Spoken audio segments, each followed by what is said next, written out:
अस्सलाम वालेकुम प्यारे बच्चों, क्या हाल है आप सबका? ठीक हैं प्यारे बच्चों, आए हम प्यारे नबी की प्यारी दुआएं सीखें।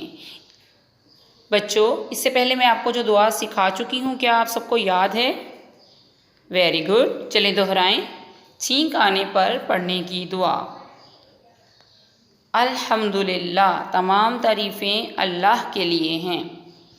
आज हम सीखेंगे दूसरे के छींक आने पर पढ़ने की दुआ। प्यारे बच्चों, क्या आपको मालूम है कि मुसलमान भाई का दूसरे मुसलमान भाई पे क्या हक है? जी प्यारे बच्चों, 6 हकूक़ हैं। उनमें से एक हक ये है, जब उसे छींक आए और वो अल्हम्दुलिल्लाह कहे तो आप अल्हम्दुलिल्लाह को सुनकर उसे जवाब में दुआ दें। और वो दुआ ये है,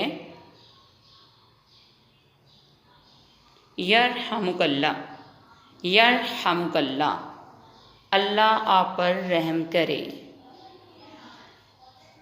यरहमुकल्लाह, यरहमुकल्लाह, अल्लाह आप पर रहम करे, अल्लाह आप पर रहम करे। प्यारे बच्चों, छींक के आदाब ये हैं कि अल्हम्दुलिल्लाह को सुनकर जवाब में ये दुआ दी जाए, यरहमुकल्लाह, यरहमुकल्लाह, अल्लाह आप पर रहम करे।